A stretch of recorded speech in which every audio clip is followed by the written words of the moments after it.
From Studio 1A in Tampa, Florida, comes a talk show that really feels your pain and tells you like it is. We love America and all that freedom-loving Americans want to protect.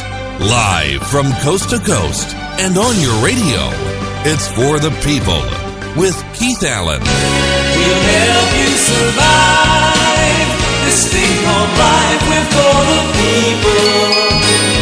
Whatever your source of stress or strife, for the people is there.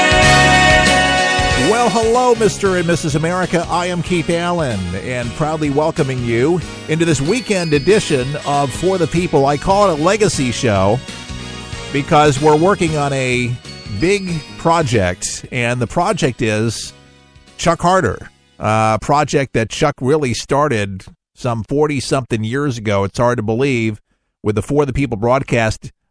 Chuck started really kicking off talk radio in 1979. Hard to believe. I have Darlene Stewart that's going to join us. Who's Darlene? Chuck's daughter from Lake City, Florida, that joins us today. Hi, Darlene. How are you? Hi, I'm doing good. Good to hear your voice. Now, Chuck, in his journey, ended up in White Springs, Florida. As you know, he was in a garage. He was at WFLA. He was at the Sun Radio Network. And you probably remember when your mom and Chuck decided to buy the Telford Hotel. Yes, I do. Now, what did you think at first when they said they were going to buy a hotel? I drove all the way up from Tampa to see it. So I was excited. You were excited. Yeah. And the nature of the hotel itself, it wasn't just any hotel, was it? No, it was an old historical hotel. And I understand several presidents actually ended up staying there. Yes, there were a few. Yeah, I and don't remember all the names, but William Taft, Theodore Roosevelt, there was a few famous people. well, I would say William Taft and Theodore Roosevelt for a start, but there was a guest book, and it was pretty thick. Yes. They What- have all the original signatures of the guests that were there way back in the 1900s. But what a befitting place to kick off a patriotic radio show such as For the People, right on the banks of the Swanee River, and then the historical nature of the hotel. How beautiful. So you went to visit it. I don't know what you were doing in Tampa then, but did you quickly join Chuck? Yes, I did. They were actually living in Cedar Key at the time, and they were looking for a place to put an uplink.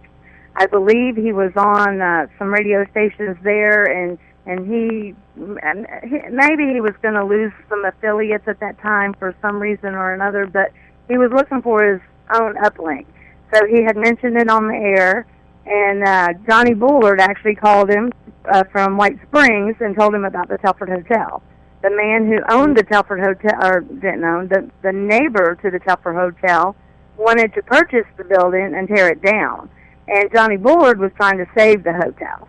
So he had called up Chuck and told him about the hotel, and then they drove over that weekend, and I met them up here to look at it, and it was all boarded up at that time. So what year was that about? Oh, boy. It was built in 1903, but it was 1989 when they went over there. My brother's sitting here with me. He's Patrick. informing me. Yeah. Yes. Patrick and Darlene are joining us on For the People, two very influential, special people to Chuck. Chuck loved his kids and helped him with his network. And your brother and you were both instrumental in helping not only get the hotel ready for guests and for the radio show, but both of you professionally did work for Chuck. Is that right?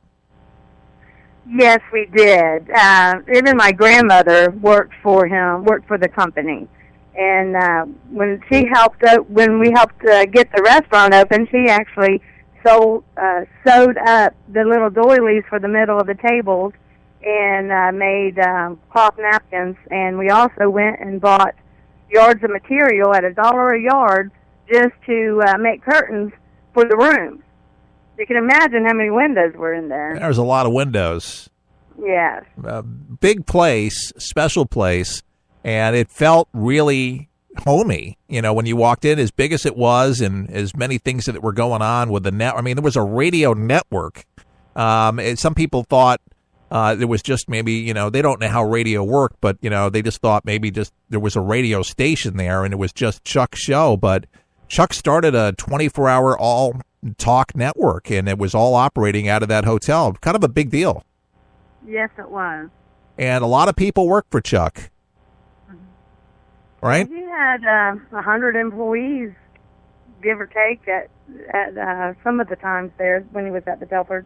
Yeah, and a shipping department, a TV department, a production department, a newspaper that was being circulated. There's tapes being copied around, and you were doing a number of things with video because Chuck was on cable and TV networks. You ended up in the studio with Chuck on a lot of his radio shows, right?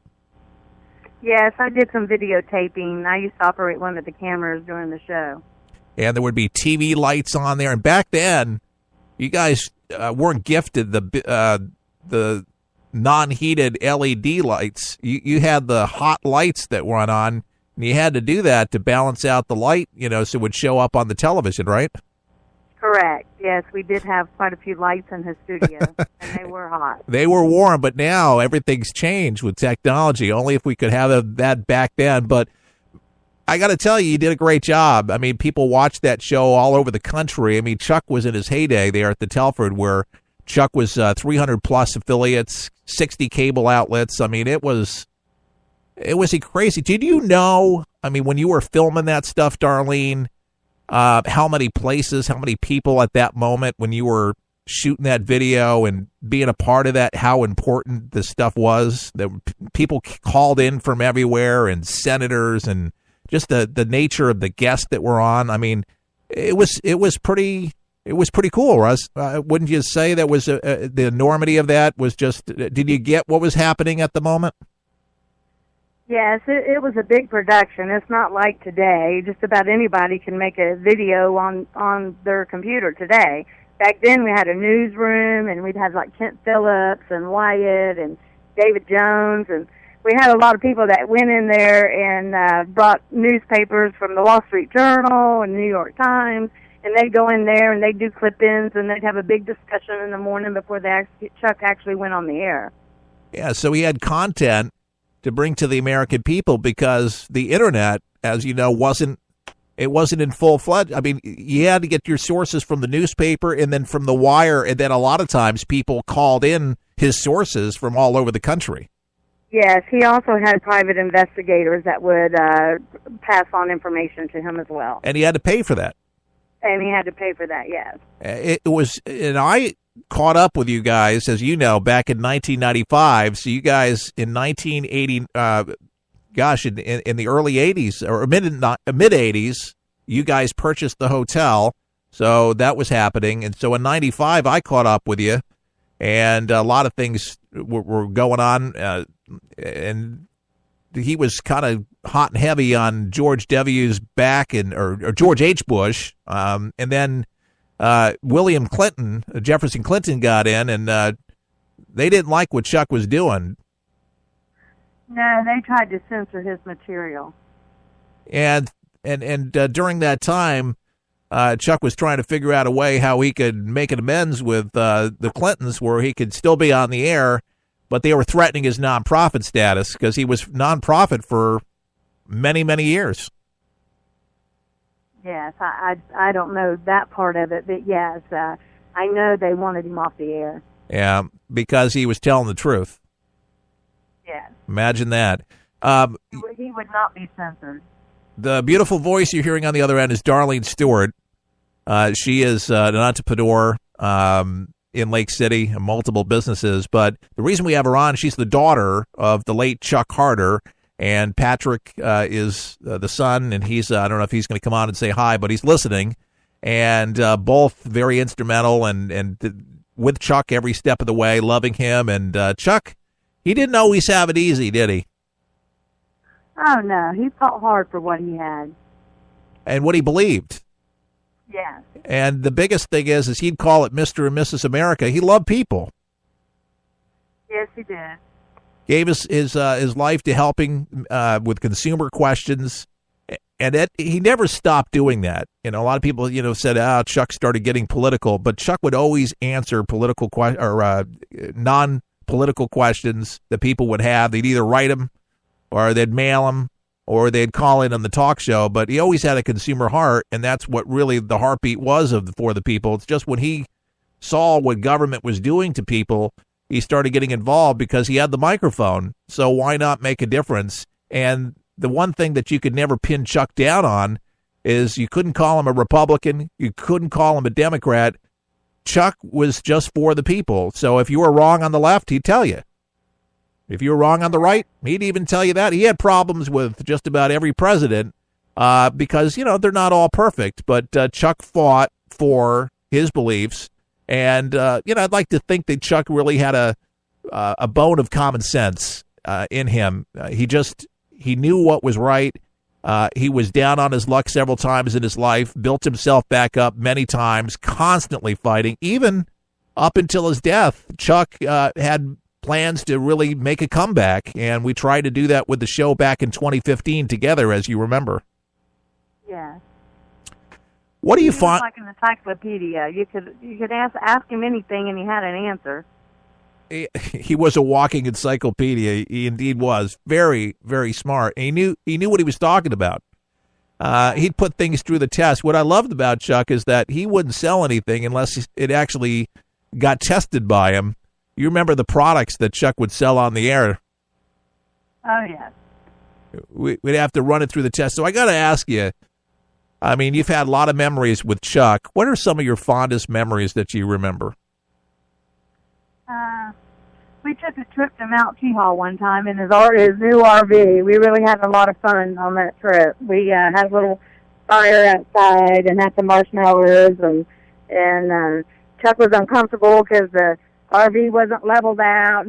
He was really raising a lot of cane until we got the bed leveled out for him. Now, where did you guys go? To Mount Cheehaw. To Mount Cheehaw. Now, where is that located for us that may not know exactly where that's located? It's in Alabama. In Alabama, okay. Did you go to the Las Vegas trip that we took out with Chuck? Because I know I was part of that. Did you go on that trip? I just can't remember. It's been so long ago. I went to the Las Vegas one as well. You remember that?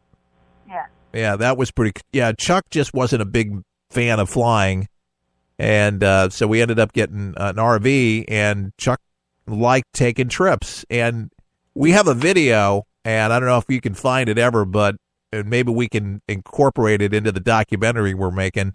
But Chuck liked to clown around when we'd go down the road, and we were following the RV, and Chuck was on the bed in the bedroom in the back, bouncing around and just making the silliest faces, being funny. But Chuck had a really funny personality, didn't he?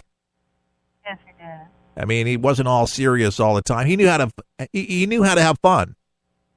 Yes, he did. He made a lot of family outings fun. He did. Well, we missed Chuck.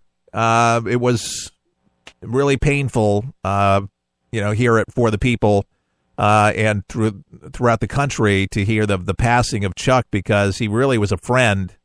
Even though people didn't meet him in the flesh or ever go to the Telford Hotel, but they felt like they knew Chuck through his radio broadcast. Yeah. Yeah, and do you remember how much mail we used to get in White Springs? I mean, thousands of pieces of mail. It was just unreal. Mail and people. There was a lot of people that used to come to the Telford just to see Chuck. Yeah, and they just felt like they had that connection with him, and it's just the magic of that. But, he had a heart, and he loved people, and what we loved about Chuck, too, if he didn't know something, he'd just say, I don't know, but I'll find out. And that was his famous line on the radio when people used to call in, as you remember. Got anything as a takeaway? You've heard the tribute that we did to Chuck. Is there any takeaway that people could know about Chuck, or what you think about Chuck yourself personally that might be a nice thing to hear? Well, he was definitely different than most people, and he really cared about people. He was always willing to help those who needed help. He helped me plenty of times. Yeah, and lend it a hand.